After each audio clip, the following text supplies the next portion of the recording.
Elon Musk has proposed a brand new type of stimulus check, and this one has a twist. Instead of the usual government spending where the treasury generates a bunch of money, the idea is to return a portion of savings from cutting government efficiencies back to the taxpayers. Now this is being referred to as the DOGE stimulus check. Not the cryptocurrency Doge, but the Department of Government Efficiency, a newly established initiative aimed at cutting wasteful spending and returning the savings back to the people. Now, the proposal suggests that 20% of the savings will go directly to American taxpayers, while another 20% will be used to pay down national debt. I'm not really sure where the other 60% is going. The numbers floating around are massive. The government claims that DOGE program has already identified $55 billion in potential savings, and if this initiative continues, it could mean thousands of dollars going back to taxpayers over time. Additionally, projections suggest that if these savings continue at their current rate for a year, the total amount could surpass $660 billion. Now, that would mean a significantly higher payout in the long term. The idea was first suggested on X, where Elon Musk responded favorably, and shortly after, Donald Trump expressed support. The idea is simple. Instead of you paying the government would pay you. But how realistic is this, and what does it actually mean for your wallet? To understand this, we need to look at where those savings are coming from. So far, major cuts have been proposed across multiple government agencies. This includes billions of dollars slashed from foreign aid, education, Social Security Administration, agriculture, transportation, and even the IRS, where thousands of jobs are set to be eliminated. The logic is simple. Identify inefficiencies and fraud, cut the waste, and redirect those funds back to taxpayers instead of letting them be swallowed by bureaucracy. At the current rate, if the savings continue to grow at $55 billion per month, in just 2 years it would total over $1.3 trillion. If the same 20% allocation was applied, this could mean an average taxpayer payout of nearly $3,000.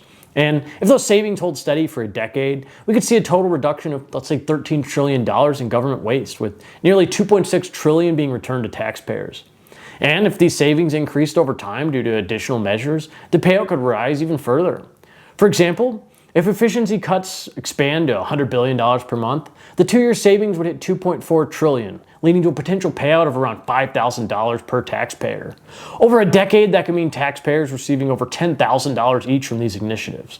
Now, there's only so much fat to cut, so eventually this gravy train would come to an end. What about the alternative?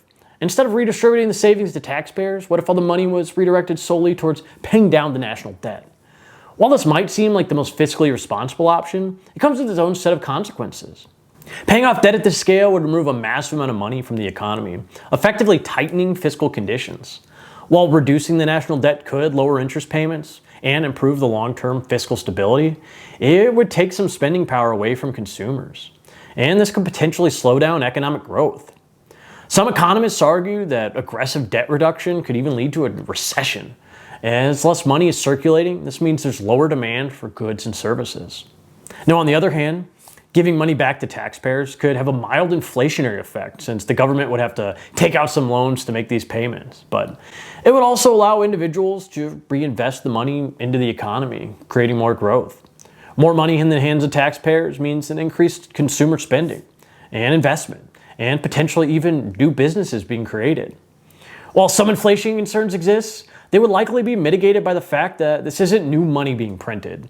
It's simply a reallocation of existing funds, moving money from one pocket to the other.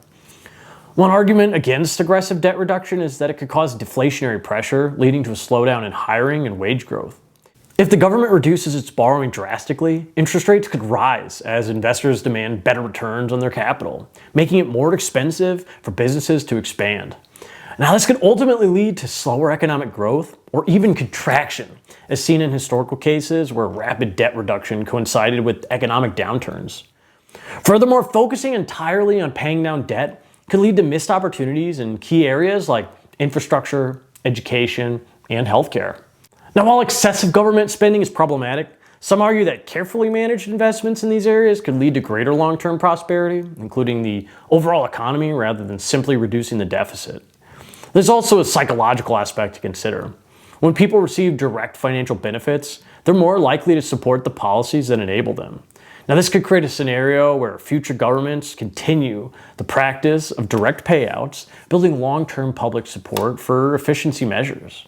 Conversely, prioritizing debt reduction might feel like an abstract benefit to many taxpayers, making it politically harder to sustain over time. Another key factor is the potential for these savings to compound over time. If the government continues cutting inefficiencies while also reducing debt, future interest payments could decrease significantly, leading to even more available funds for potential tax breaks or economic reinvestment. The trick is finding the right balance between immediate financial relief and long-term fiscal responsibility. The key question then becomes, what is the right balance? Should the government prioritize reducing the debt, potentially at the cost of a slowing economy?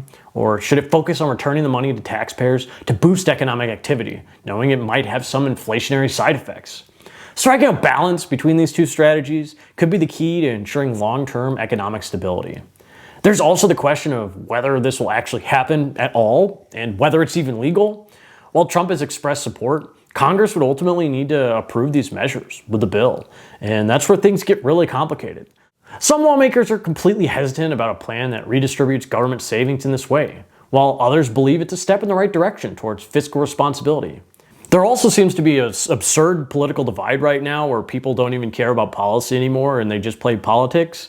Like basically every Democrat vetoed the bill about no tax on tips, even though Kamala made it one of her campaign promises. Another consideration is how the money would actually be distributed. Would it be a direct deposit, a tax credit, or even a deduction on future tax bills?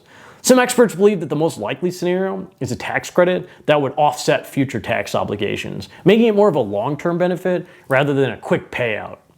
Additionally, the impact of such a large government saving could also have ripple effects on public services. While the goal is to cut inefficiencies, there's a concern that vital services could be unintentionally affected. For example, if healthcare or education funding is reduced, could this create long-term problems or would it have no effect at all? These are the types of concerns that policymakers must weigh before approving any such measure. One thing is super clear: the discussion around DOGE stimulus checks is only just beginning. With a massive national debt and ongoing inflationary concerns, any policy that puts money back in the taxpayer pockets while also reducing government waste is going to attract a lot of attention. Whether this becomes a reality or just another political promise remains to be seen. If future spending cuts become even more aggressive, leading to over $200 billion in monthly reductions, we could see annual payouts rising to over $10,000 per taxpayer, making this one of the most significant financial policies in modern history. This would fundamentally reshape how the government operates and how taxpayers engage with the federal budgets. What do you think? Should the government return a portion of its savings to the taxpayer, or should the money be used entirely to pay down debt? Should they strike a balance between the two? Let me know your thoughts in the comments below, and hit that like button and subscribe for the YouTube algorithm. Thank you so much for watching, and I'll see you next time.